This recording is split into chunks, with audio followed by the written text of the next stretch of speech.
পড়ুয়াদের চাপে পড়েই নজিরবিহীনভাবে রাতেই কলেজ কাউন্সিল বৈঠক করে 5 পড়ুয়ার বহিষ্কারের সিদ্ধান্ত সাময়িকভাবে তুলতে বাধ্য হন উত্তরবঙ্গ মেডিকেল কলেজ কর্তৃপক্ষ। আর বুধবার আবার দুপুরের দিকে ফের কলেজ কাউন্সিলের বৈঠকে বহিষ্কৃত পড়ুয়াদের নিয়ে সিদ্ধান্ত নেওয়ার কথা জানানো হয়। উল্লেখ করা দরকার, গত সোমবার কলেজ কাউন্সিলের বৈঠকে থ্রেড কালচারের সাথে যুক্ত থাকা 5 পড়ুয়া সহ মোট 12 জনের বিরুদ্ধে কড়া ব্যবস্থা নিয়েছিলেন কলেজ কর্তৃপক্ষ।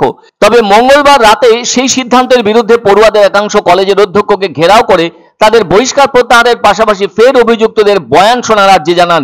এরপরই তড়িঘড়ি রাতেই কলেজ কাউন্সিলের 8 সদস্যের উপস্থিতিতে সাময়িকভাবে তাদের বহিষ্কার প্রত্যাহার করার সিদ্ধান্ত নেওয়া হয়। তবে কলেজ কাউন্সিলের পক্ষ থেকে মাঝ রাতে ওই বৈঠক ডাকা নিয়ে একদিকে যেমন চাঞ্চল্য ছড়িয়েছে, তেমনি অন্যদিকে জোর জল্পনার সৃষ্টি হয়েছে। যে 5 পড়ুয়াকে বহিষ্কারের সিদ্ধান্ত নেওয়া হয়েছিল তাদের নাম জয় লাকড়া, তীর্থঙ্কর রায়, অরিত্র রায়, ঐশী চক্রবর্তী ও সৃজা কর্মকার। যাই হোক, শেষটায় গত রাতে ওই 5 পড়ুয়ার বহিষ্কারের সিদ্ধান্ত সাময়িকভাবে প্রত্যাহার করা হয় কলেজ কাউন্সিলের সদস্যদের উপস্থিতিতে। এদিনের বৈঠকে উপস্থিত ছিলেন অধ্যক্ষ doctor Indrajit Saha, super doctor Sanjay Mallik, বিভাগীয় প্রধান দীপাঞ্জন ভট্টাচার্য, নির্মল বেরা সহ অন্যান্যরা। এ প্রসঙ্গে অধ্যক্ষ ডাক্তার ইন্দ্রজিৎ সাহা বলেন, একটি জরুরি ভিত্তিক কাউন্সিলের বৈঠকে সাময়িকভাবে ওই 5 পড়ুয়ার বহিষ্কারের সিদ্ধান্ত প্রত্যাহার করা হয়েছে। আবার ইন্টার্ন রনিত সাই বলেন, যে 5 জনকে বহিষ্কার করা হয়েছে আমাদের মনে হয় তা সঠিকভাবে হয়নি, সেটা বিচার বিবেচনা করা উচিত। তাছাড়া কলেজ কাউন্সিলের ওপর তাদের সকলেরই আস্থা আছে, সেজন্য তারা ওই ব্যাপারে আবেদন জানিয়েছিলেন, সেই মতো কাউন্সিল বহিষ্কারের সিদ্ধান্ত প্রত্যাহার করেছে। ফলে তারা চাইছেন বুধবারের বৈঠক থেকেও একই সিদ্ধান্ত যেন নেওয়া হয়।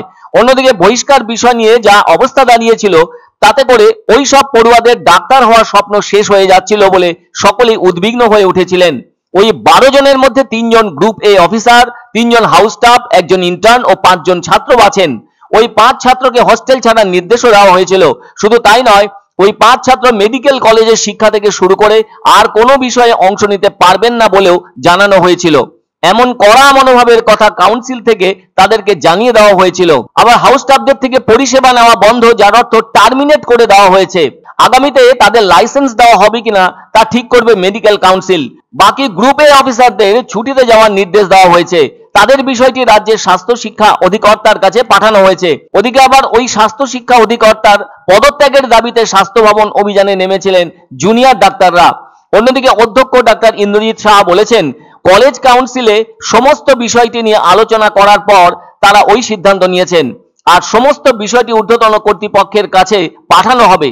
আসলে দীর্ঘদিন ধরে উত্তরবঙ্গ মেডিকেল কলেজ ও হাসপাতালের ভেতরে টিএমসিপির কয়েকজন ছাত্রছাত্রী নিরন্তর থ্রেড ভাষা ব্যবহার করে আসছেন বলে অভিযোগ উঠেছে। তাদের কথা না শুনলে কলেজ থেকে বহিষ্কার করানোর পাশাপাশি পরীক্ষায় ফেল করিয়ে দেওয়ার অভিযোগ উঠেছে। ওদিকে 4 সেপ্টেম্বর কলেজ অধ্যক্ষ ও ডিনকে আটকে রেখে আন্দোলনে সামিল হয়েছিলেন পড়ুয়ারা। চাপের মুখে পড়ে সেই রাতে পদত্যাগ করতে বাধ্য হন ডিন সন্দীপ সেনগুপ্ত ও সহকারী ডিন সুদীপ্ত শীল। তবে শিক্ষামূলক স্থানে ছাত্র, শিক্ষক ও কর্তৃপক্ষ সকলের মঙ্গলের জন্য পরিবেশের সুস্থতার গ্যারান্টি সবার আগে দরকার। It was decided that the order under which 5 students, namely, would be temporarily withheld and placed for review at the full bench of the college council tomorrow. বিচারের জন্য আমরা বলেছি এবং তারাও সেটা মেনে নিয়েছেন এবং তারা এই 5 জনকে এদের সবাইকে আপাতত এক্সপালশন থেকে উইথহেল্ড দিয়েছেন। তো কালকে কলেজ কাউন্সিলের মিটিং এ উঠুক ব্যাপারটা, ফেয়ার কিছু একটা বিচার হোক, আমরা সেটাই চাই। আনন্দ সংবাদ, আনন্দ সংবাদ। 30 বছরের নির্ভরযোগ্য প্রতিষ্ঠান ইন্দ্রমণি রাইস মিল। আমাদের কয়েকটি জনপ্রিয় ব্র্যান্ড হলো তাজ, বরলি, খুশি ইত্যাদি। আমাদের factory outlet CG trading company, Dinbazar, axis ব্যাংকের পাশে, জলপাইগুড়ি। এখানে সুলভ মূল্যে গুণগত মানের সব ধরনের চাল পাওয়া যায়। Phone number 9547029475। এক অন্য অনুভূতির স্পর্শ পাওয়া যায় রয়কো ব্র্যান্ডের গেঞ্জি ও জাঙ্গিয়ায়। তাই ছোট বড় সবার পছন্দ রয়কো গেঞ্জি ও জাঙ্গিয়া। প্রস্তুতকারক জয়মনি হোশিয়ারি, কলকাতা। শুভ সংবাদ, শুভ সংবাদ। ভারত বিখ্যাত জ্যোতিষ হৃদয়ানন্দ শাস্ত্রী এবং জয়িতা শাস্ত্রী আগামী 11 সেপ্টেম্বর বুধবার এবং 12 সেপ্টেম্বর বৃহস্পতিবার জলপাইগুড়িতে যৌথভাবে ভাগ্য বিচার করতে আসছেন। সান হোটেল ডিলা প্রীতম, কদমতলা, জলপাইগুড়ি। বুকিং এর জন্য ফোন করুন 8240020078 এবং 9830667887 নম্বরে।